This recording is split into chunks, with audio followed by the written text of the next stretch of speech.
But again, the NFTs, the crypto and all that, the metaverse where people are investing in virtual land and all that, like everyone's just trying to catch on to the waves and ride it out and see what happens. But there's so many vehicles. As a matter of fact, I feel like we don't even talk about when we talk about Warren Buffett doing, I'm sure you're going to know this, is we don't talk about like dividend. Like we're trying to catch on those things, but there's still an old school way of doing things that still works significantly well. Like I could I love when I wake up in the morning and I get a notification that says, how much I made in dividends, because Disney paid me dividends for investing in their stocks and stuff like that. Like, of course it's not making me rich but even when I'm taking a loss, I'm still winning because I'm literally making money all the time, from my dividends, and that's an old school way of doing things that people aren't really talking about. We're trying to catch on to this new wave, but we're talking things that are trying to gain traction and become, formidable versus things that have already been in place, like your Apples and your Nikes and your Waste Management and Disney and, and all these bigger companies that they're solid, they're not going anywhere.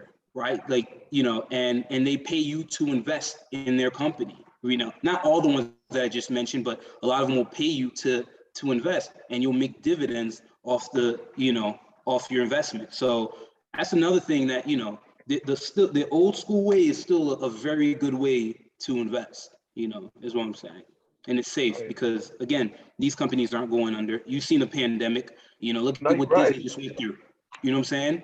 Like, if you watch their stocks and you watch what was going on, Disneyland was shut down, their ships were shut down, they were taking L's, but they weren't going anywhere and then they changed the game. Then they went with Disney Plus, they went virtual. They were, they were transitioning with the current environment. That's how, well structured they are and well versed and well resourced they are. And we know we can trust them. So Gene, for look, people who don't understand what a dividend is where you buy a stock and then that person you buy the stock from, whether it's Coke or whether it's Disney or whether it's AT&T, you buy their stock at whatever the current market value is. And what they do is they pay you either quarterly, they pay you maybe one time a year, but they give you a dividend. And that dividends could be 4%, it could be whatever. If you have $1,000 in there, they might give you 4% of your 1,000.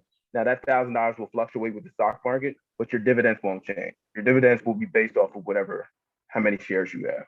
So if you have 1,000 shares, they'll give you 4%. Dividends is smart. I'm glad Gene brought that up because a lot of people sleep on dividends. You can't go wrong with dividends. Like he said, Coca-Cola's not going anywhere. It's the major companies that do dividends too. AT&T's not going nowhere. But nah, Gene, that was a very good bring up. Appreciate it. Yeah. So, yeah, fellas. Yeah, it's not a bad portfolio, Gene. If you got, Nike, Apple, Disney. Yeah, man. And again, I got Tesla. I don't have a whole entire Tesla share. These days, something that was not, available before is buying, again, fractional shares. And you still make money. I'm still making money off fractional shares, right? Like, so it's like an equal opportunity for everyone.